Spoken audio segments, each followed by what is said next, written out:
네, 시장에 숨겨진 이야기를 통해서 또 투자 전략을 배워보는 시간입니다. 최성민의 히든마켓 스토리, 요한타증권 최성민 프라이빗 뱅커 자리하셨습니다. 안녕하세요. 네, 안녕하십니까. 네, 시청자분들이 많이 궁금해하셨을 것 같아요. 기다리셨을 것 같은데 오늘 먼저 LG화학에 대한 또 히든 스토리를 들려주신다고 들었습니다. 먼저 그러면 첫 번째 키워드부터 살펴보겠습니다.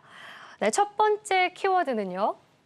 바로 신뢰 문제인가인데요. 자, LG화학이 최근에 리콜 사태로 급락을 했습니다. 1차 리콜과 이제 조금 더 확대되는 모습이 나왔는데 어떤 점이 다른 거죠?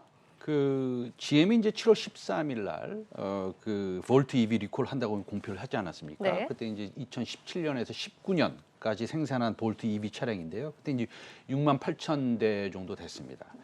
그때 이제 두 가지 결함이 발견이 됐는데 배터리 사실은 모듈 쪽에 집중된 결함이었습니다. 그런데 이번에 리콜의 경우는 조금 다를 수가 있습니다. 이번에 리콜 대상은 배터리 모듈뿐만 아니라 이제 셀이나 팩에 좀 영향이 좀 문제가 있다. 뭐 이렇게 이제 생각을 하는 것 같아요. 그래서 지금 GM이 대략 한 2조 원 정도 리콜 비용을 계산해 놨는데 이게 살짝 조금은 더 늘어날 수 있을 것으로 보고 있습니다. 네. 네, 배터리 모듈과 배터리 셀은 조금 다르게 봐야 되는 건가요? 어쨌든 그 셀과 모듈은 한 몸뚱이죠. 몸뚱인데 우리 손현정 앵커는 그 과자 좋아하세요? 네, 좋아합니다. 네, 과자. 저도 좋아하는데요. 그 셀이 그 과자, 네. 그거라면 모듈은 사실은 그 봉투거든요. 그렇기 때문에 과자를 보호하는 거잖아요.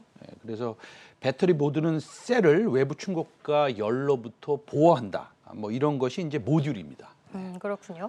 첫 번째 키워드를 지금 신뢰의 문제인가라고 잡아주셨는데 일단 펀더멘탈이나 주가 상황은 차차 좀 이야기를 나눠보도록 하고 키워드 첫 번째 신뢰로 다룬 건 무슨 이유에서죠? 왜냐하면 사실은 주가는 신뢰가 굉장히 중요한 네. 것이거든요. 회사 자체도 그렇고요. 사람도 그렇지 않습니까? 그래서 가장 중요한 이슈인데 과거에 우리가 우리 손앵커가 기억하실지는 모르겠지만 과거에 이제 제가 회사 이름은 얘기 안 하겠습니다. 근데 이제 애플과 좀 문제가 있었던 부품 업체가 있었거든요. 있었는데 뭐 우리 시청자 여러분들이 다 아시는 회사입니다. 그래서 이제 시장과의 소통이 좀 문제가 있어서 그 회사에 좀 문제가 크게 생겼었죠. 이번에 LG화학은 뭐 정확히는 LG 에너지 솔루션이지만 네. 어쨌든 과거의 그런 신뢰 문제와는 판이하게 다르다라는 것을 한번 강조드리고 싶습니다. 네. 그렇다면 신뢰의 문제가 생기지 않을 거다라고 보고 계신 것 같은데 어떻게 그렇게 생각을 하시는 거죠? 첫 번째는 사실은 LG 에너지 솔루션이 자진 신고를 했거든요. 네. 이제 우리께 조금 문제가 있으니 좀 우리가 쳐다봐야겠다 이렇게 얘기를 한 것입니다. 그래서 제너럴 모터스가 이제 결함을 이제 확인했고요. 그런데 이 결함을 확인한 이유는 불이 나긴 났죠. 그러나 결함을 확인한 이유는 LG 에너지 솔루션의 결정적인 통보가 있었기 때문에 결함을 확인한 거고요. GM이 스스로 찾아낸 건 아닙니다. 네, 그런 이유가 있고요. 그래서인지 몰라도 뭐 시청자 여러분이 다 아시다시피 제너럴 모터스의 베리 베라 최고 경영자 께서는 이제 LG 에너지 솔루션에 대한 신뢰를 당연히 표현을 했고 가치 있는 파트너다 이렇게 얘기했습니다. valued 파트너다. 그러니까 이제 문제가 없는 것이고요. 마지막으로 그런데 말입니다. 이미 양사가 우리 시청자 여러분들이 좀 아시는 내용일 텐데 얼티엠 셀즈라는 것을 설립해서 미국의 이제 오하이오주의 이제 테네시주 두 개의 배터리 공장을 지금 짓고 있지 않습니까? 뭐 이미 가족입니다. 가족한테 네. 신뢰가 있다라고 얘기할 수 없겠죠. 네. 이미 방법이 없습니다. 네. 알겠습니다. 그럼 두 번째 키워드로 한번 보도록 하죠.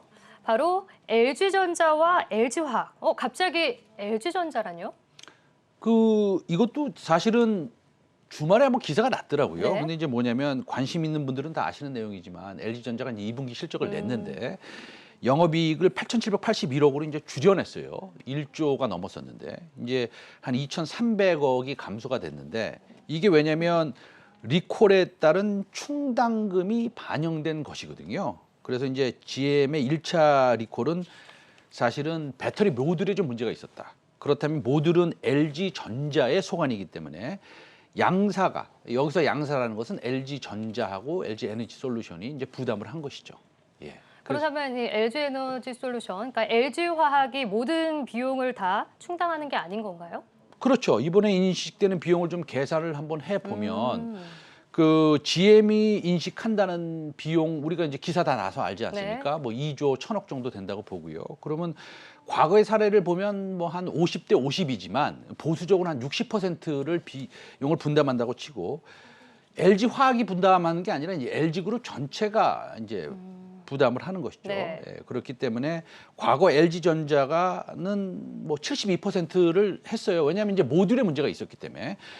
지금은 한 가지 따져봐야 될 게 2020년 10월부터는 사실은 이 배터리 팩을 갖다가 LG 에너지 솔루션이 하고 있거든요. 그렇다고 본다면 이 볼트 차량이 어제 만든 것은 이제 예를 드는 겁니다. 어제 만든 것은 LG 에너지 솔루션이 조금 더 부담을 할 것이고 과거에 만든 것은 LG 전자가 좀 더 부담을 할 것입니다. 근데 이번에 셀 문제도 있다 보니까 한번 계산을 한번 해보면 2조 1,000억 아니겠습니까? 그러면 그거의 60%는 1.2조 정도 되고 그럼 6,000억인데 그것도 반을 해야 되죠. 그럼 6,000억이죠. 왜냐면은 GM이 반을 하고 그 네. 반의 또 반은 LG 에너지 솔루션하고 LG 전자가 같이 부담을 아마도 할 것으로 보는데 좀 보수적으로 계산해 보면 한 6,000억 정도 부담을 하게 될 것입니다. 그렇게 된다면 LG 화학이 당연히 온전히 비용을 부담하는 것은 아니다라는 것이고요. 근데 이게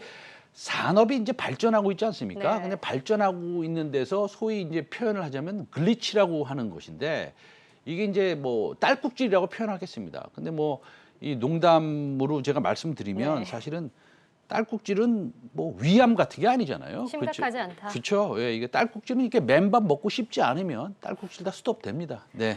네, 그렇다면 네. 이제 6천억이라는 충당금이 주가에 좀 과도하게 영향을 준 게 아닌가라는 생각이 드는데 어떻게 받아들여야 되죠? 이게 이제 중간 결론을 내면 일단 리콜 이슈가 나온 이후에 주가는 한 13% 빠졌고요. 그리고 한 시총으로는 얼마 빠졌습니까? 8조 정도가 이제 뭐 날아간 것이죠. 그러면 말씀드렸다시피 신뢰 문제가 아닌데 이거 좀 과도하다 이렇게 생각을 하는 겁니다. 네. 그렇다면은 이제 실질적인 보유를 하고 계신 분들에 대해서는 요즘 많이 하락을 해서 손실이 나셨을 텐데 이분들은 어떻게 해석을 해야 됩니까?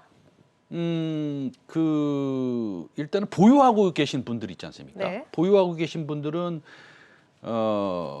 아무래도 비중이 좀 낮다라고 한다 그러면 추가적인 매수를 좀 고려를 좀 해보셔야 되는 거죠. 그리고 과거에 이제 관심이 많으신 분들이 있을 거예요. 이걸 좀 빠지면 내가 반드시 LG 화학 이거 관심 종목에 두고 좀 매수를 한번 해봐야겠다라는 분들이 계신데 또 빠지니까 무서워서 안 사는 분들이 있어요. 네. 그렇게 기다렸음에도 불구하고 이게 우리가 주식을요 타이밍을 사지를 못합니다.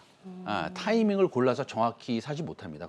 그런 말씀 어떤 말씀이냐면 뭐 신에 가까운 능력으로 타이밍을 한두 번 맞췄다 그래도 그 다음엔 또 틀리기 마련이고요. 그래서 주식을 살 때는 타이밍을 사는 게 아니라 가치를 사는 거지 않습니까? 그래서 제 생각엔 여타까지 기다리셨다라고 한다면 제 생각에는 분할 매수로 접근하시는 것이 답이다. 뭐 이거 제 생각입니다. 최종 판단은 시청자 여러분들이 뭐 하시기 바라겠습니다. 네, 그래서 세 번째 키워드를 매수, 매도, 보유로 정해주신 것 같은데 그렇다면 과거에 관심이 많았는데 다른 걸 사서 이제 못 샀던 분들도 LG화학에 좀 관심이 있는 분들도 지금 좀 분할 매수 접근이라고 말씀을 해주셨잖아요. 지금 관심을 가져봐도 괜찮은 건가요? 당연히 이제 뭐 괜찮다고 말씀하시는 거고요. 그러면 2차 전지에 왜 관심을 둬야 되느냐? 우리가 표를 한번 보고 가도 되겠습니까? 표 한번 보여주시면 이게 내년부터 모자랄 수도 있습니다. 그러니까 2차 전지에 대해서 그렇죠. 예, 공급자의 시장이 되는 겁니다. 지금 문제가 큽니다. 그래서 지금 우리가 매일 우리가 듣고 있는 것은 뭡니까? 캐파 증설에 대한 네. 얘기를 듣고 있지 않습니까? 공장을 계속 짓는데도 택도 없다는 겁니다. 이 전기차 침투율을 보고 계신데요. 앞으로 10년 아니면 더 빨리 지금 보시는 것은 길거리에 이제 전기차가 반 정도는 된다는 것인데 우리 손현정 앵커도 지금 뭐 집에서 창문을 열고 이 길거리 네. 보시든지 아니면 운전하실 때 보면 전기차 전기차 있습니까? 많이 없어요. 없잖아요. 네. 전기차 없습니다. 근데 우리가 전기차가 없을 때 사서 전기차 꽤 많이 사네. 내 친구도 전기차가 사고 어머님도 전기차를 사시고 가족들도 전기차를 샀을 때는 그때는 이미 늦었나? 그렇죠. 그때는 이제 매도를 해야 되는 것이죠. 네. 그래서 지금 우리 시청자 여러분들 TV 보시면서 지금 창문 열고 밖에 한번 쳐다보십시오. 전기차 있습니까? 없습니다. 그런데 이 모자라다는 것이거든요. 그래서 전기차에 대한 믿음은 좀 우리가 좀 가지고 있어야 되겠다. LG화학은 좀 과도하게 신뢰 문제가 아닌데도 좀 악재가 반영된 측면이 있다라고 보는 것이죠. 예. 네. 근데 LG화학은 또 미국에 투자를 하고 있잖아요. 좀 자세히 설명을 해주실까요? 그 LG화학이 이제 미국 투자한다는 거는 이제 말씀드렸는데요. GM과 같이 이제 공장을 2개를 짓고 있는데 한 5조 정도 투자를 하고 있습니다. 이제 제가 뭐 그 말씀을 드리면서 어떤 말씀을 드렸냐면 이미 가족이다라는 말씀을 네. 드렸고요. 그래서 LG 에너지 솔루션이죠. GM과 함께 두 번째 공장이 이제 구체적인 투자 계획이 이미 나왔고요. 그래서 사실은 다시 말씀드리면 GM과의 관계는 더욱 돈독해질 것으로 봅니다. 이제 이 공장 건설이 완료가 되면 140기가와트, 뭐 엄청나죠. 제가 지금 엄청나다는 말씀을 드렸는데 이게 모자릅니다, 또. 예, 그래서 이제 공급자의 시장이 될 것이고요. 결론적으로 말씀드리면 LG화학, 저는 뭐 과도하게 하락했다고 보는 것이고요. 신뢰 문제가 아니다라고 보는 것이고요. 정말로 오래간만에 계속 올라가던 2차 전지가 한번 기회를 다시 주는 것 같다라는 말씀을 결론적으로 좀 드리고 싶습니다. 네. 네, 그러니까 지금 좀 과도하게 쌀 때 조금 LG화학을 담아보는 관점도 제시를 해주셨습니다. 네, 지금까지 최성민의 히든 마켓 스토리 유한타증권 최성민 프라이빗 뱅커와 함께했습니다. 고맙습니다. 감사합니다.